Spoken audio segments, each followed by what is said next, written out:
We're here with Chris Standidge of Total Tri Training at Sand Beach Hotel to discuss all things triathlon. Now, Chris, you're a successful junior triathlete. What got you into triathlon at the age of 14? Yeah, so I guess my first memories of triathlon would be 1993 and Spencer Smith winning the World Championship in what I can remember. A pretty wet and cold looking day, wearing not much more than some Speedo trunks and a little skimpy vest. But I think that's my kind of first memory of triathlon, and it took a couple of years later on for me to get involved. In fact, in 1995, and I just happened to buy a triathlon magazine, which was 220, and saw an advert for the British junior squad, and probably a little bit naively, yes, I was a runner, no, I didn't have a bike, and yes, I had swam a bit a few years earlier, thinking that somehow I could be part of this setup. And I remember asking my dad to drive me 200 miles down to Surrey to take part in some kind of qualifying race for the European Duathlon Champs, which was in April in Hungary, and there were 6 places, and unfortunately I came 8th that day, and very much got a lesson in how to ride a bike. So I was very much there after the first run, and then got absolutely pummeled on the bike. And was that with people like Tim Don, Stuart Hayes, and that sort of era? Yeah, those guys were definitely there, but they were definitely not superstars at that time. I remember there were a couple of guys that were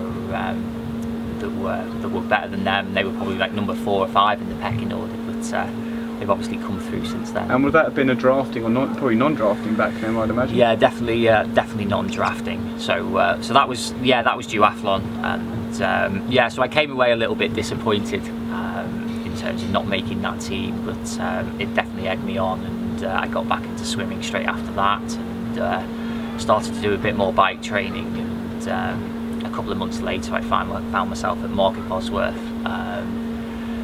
in a 10-degree swim with a sleeveless wetsuit, and I was a pretty skinny 14-year-old at the time, and I ended up, I can't remember, 5th or 6th or something, but I ended up making the team for the European Triathlon Champs in Stockholm, so that would have been my first appearance in the GB best. You were doing triathlon before it was cool, and I'd say it's cool now, so you were one of the first, well, looking back to the mid-90s, it wasn't anywhere near as popular as it is now. No, absolutely not. There definitely wasn't the numbers in it.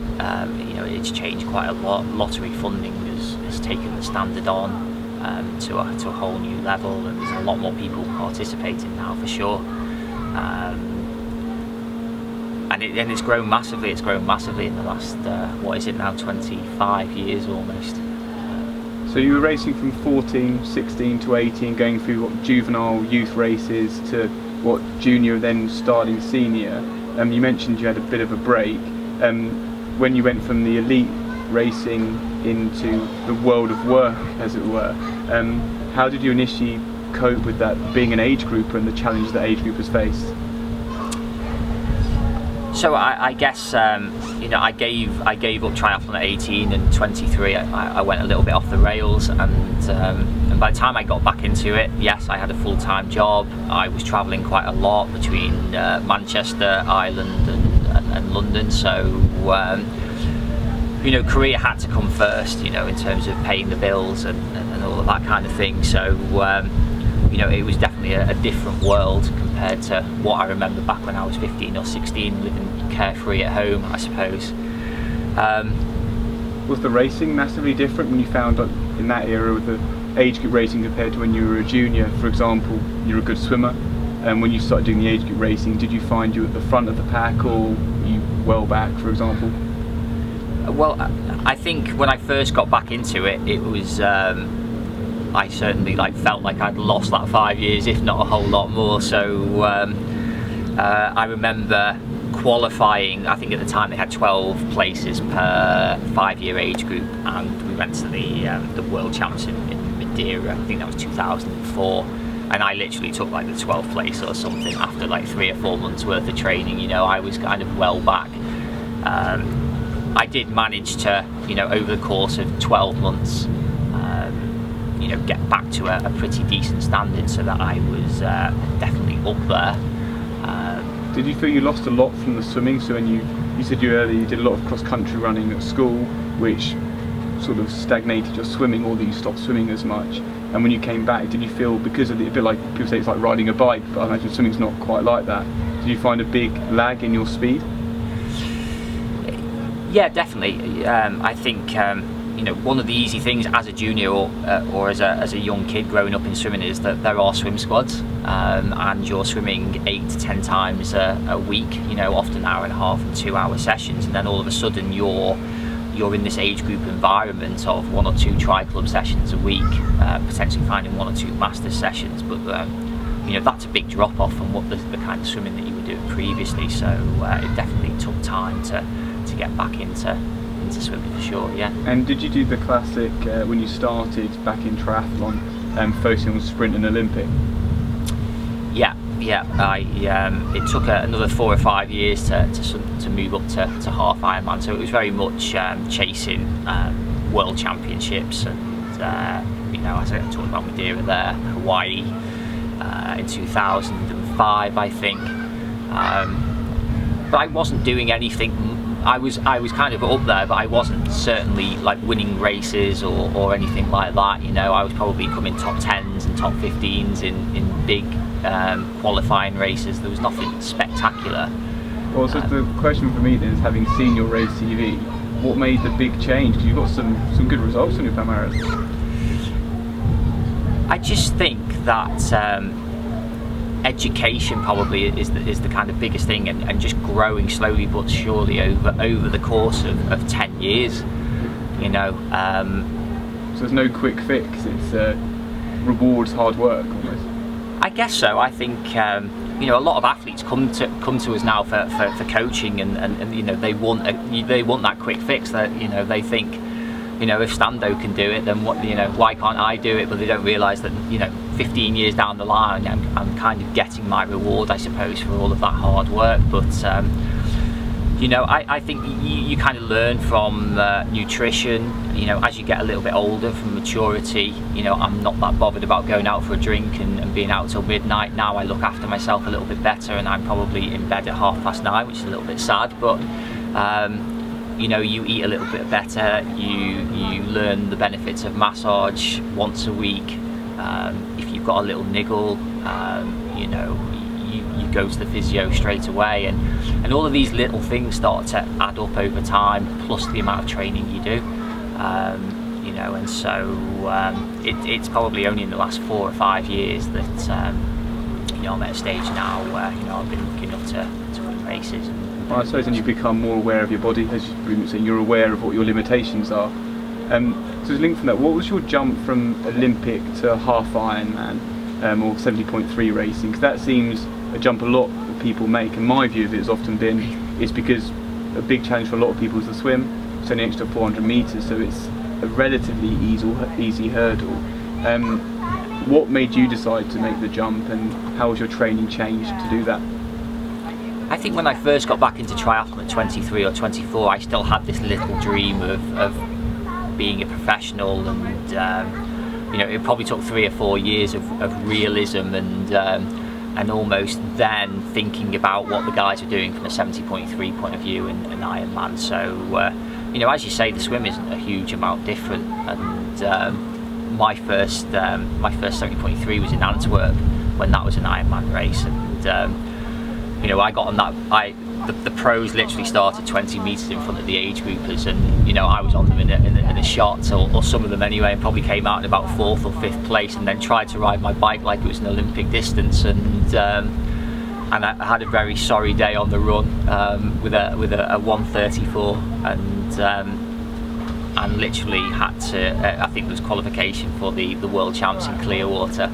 And I think I was something like 22nd in my age group, and luckily it didn't roll down to that level, and I got my sort of first opportunity, you know, at a World Championship 70.3, and but it was definitely definitely a valuable learning lesson in pacing and nutrition, that sort of thing. How has your experience with nutrition changed then for that jump? The swim's a small jump, but the bike is double, and the run's just slightly more than double as well. So, from your experience, how much have you, for example, on the ride, what nutrition have you changed for that? And likewise, when you're running, are you just using liquids, or are you taking fuel on as well? I mean, over the course of eight years or so, it's probably changed quite a bit. I don't think you really think about it in your first race. It's probably not up there. It's more about worrying about trying to get the training done. These days, I used to race for torque, for example, so I started to get a better understanding of what was required, and then more latterly we've been working with precision hydration, and so I mean, in terms of what I take, I have 2 bottles on the bike, so I get through 1.5 litres, which is probably just over 2 hours, 2 hours 15 on the bike. In that time, I'm trying to fuel for the run.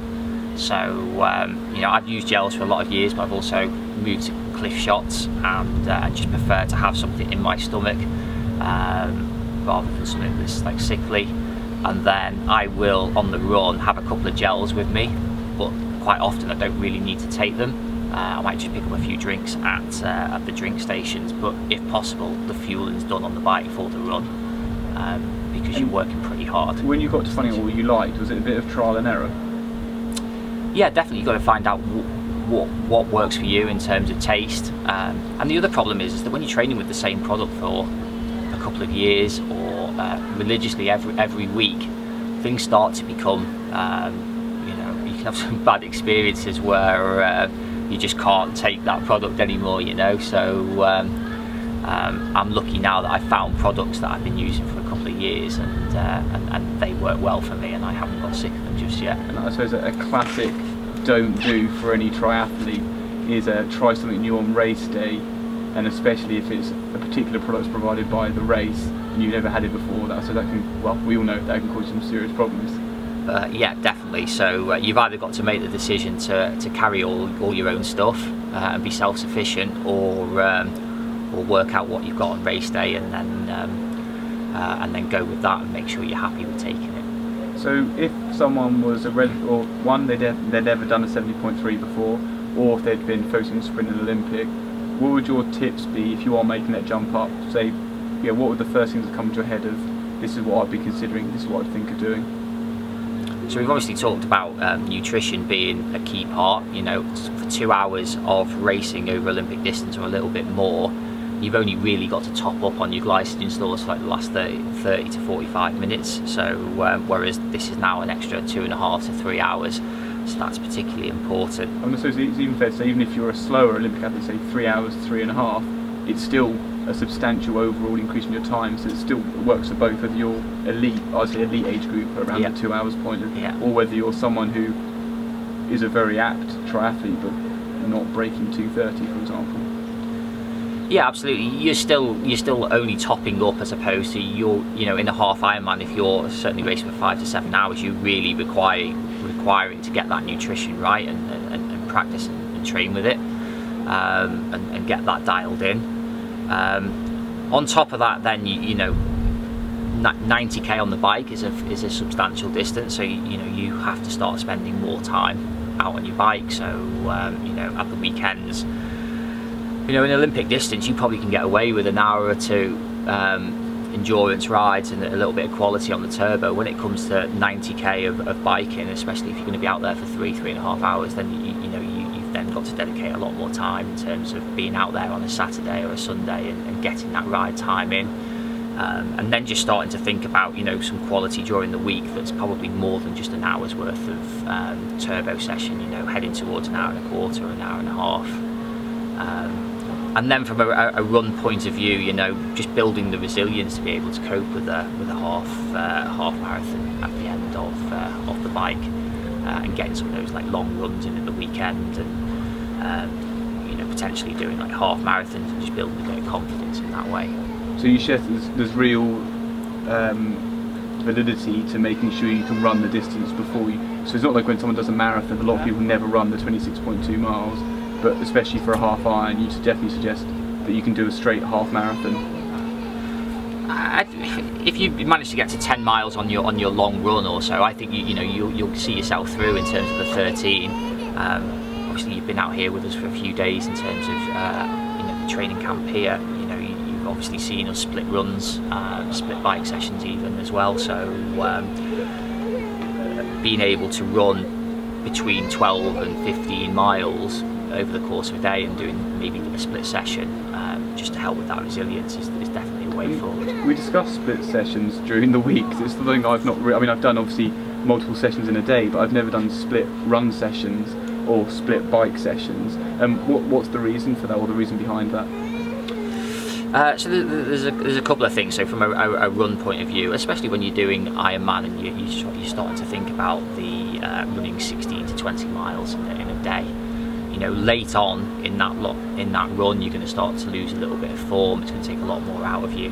So by splitting the distance over the course, you're still getting the mileage in over a short period of time. You're just getting the opportunity to refuel and maybe do that second run under a little less fatigue.